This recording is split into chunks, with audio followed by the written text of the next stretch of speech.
இயேசு வர்றதுக்கு முன்னாடியே ரகசியமா ஒரு முறை வந்து சபையை மட்டும் எடுத்துக்கொள்வார். அதாவது உண்மையான விசுவாசிகள் எடுத்துக்கொள்ளப்படுவார்னு சொல்லுவாங்க.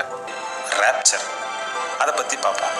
அந்த வார்த்தையின் அர்த்தத்தை டிக்ஷனரியில் பார்த்தோன்னா எக்ஸ்டட்டிக் ஜாய், அதாவது ஒரு உன்னதமான நிலை, வானத்தில் மிதக்கிற மாதிரி இருக்குன்னு சொல்லுவோம் இல்லைங்களா, அது போன்ற ஒரு நிலை, கடவுளோட வானத்தில் பறந்து பரலோகத்துக்கு போகிற நிலைன்னு சொல்லலாம். மத்தேயு 24:37 முதல் 42 வரை. 2 பேர் வயலில் வேலை செஞ்சுட்டு இருப்பாங்க.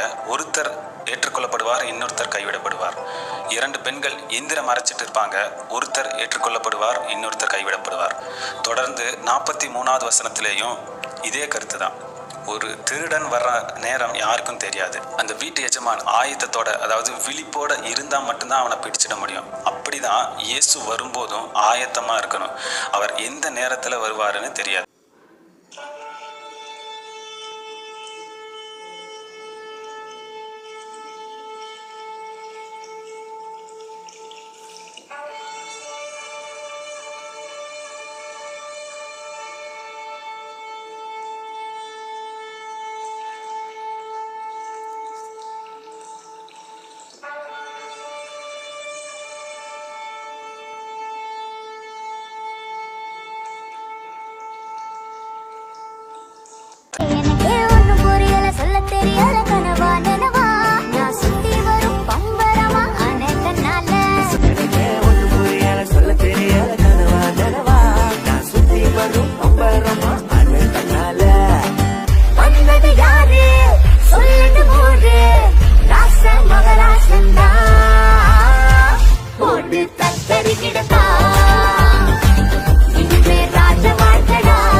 மணவாளனாகிய இயேசுவும் மணவாட்டியாயிருக்கிற நாமும் இணைந்து நடந்தால்தான், ஒருமனப்பட்டு நடந்தால்தான் அந்த ஐக்கியம் பலமுள்ளதாயிருக்கும், சந்தோஷம் உள்ளதாயிருக்கும்.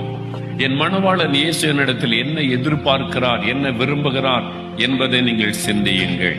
அப்ப நீங்க விரும்புகிறதையெல்லாம் மணவாளனாகிய இயேசு நிறைவேற்றி தருகிறார். நீங்க விரும்புகிற சின்ன காரியம், பெரிய காரியம், சிலர் ஆச்சரியத்தோடு வந்து சொல்லுவாங்க, இந்த சின்ன காரியத்துல கூட நான் விரும்பினதை ஆண்டவர் எனக்கு நிறைவேற்றி கொடுத்தார் என்பதாய் சொல்லுவார்கள். அப்படிப்பட்ட ஒரு நல்ல மணவாளன் நமக்கு இருக்கிறார். அவர் நம்ம ஆசைப்பட்டதெல்லாம் நிறைவேற்றுகிறாரே, அவர் ஆசைய நம்ம நிறைவேற்றுகிறோமா? அவர் விரும்புகிறபடி நான் நடந்து கொள்ளுகிறேனா? மணவாளன் விரும்புகிறபடி நாம் காரியத்தை செய்ய வேண்டும்.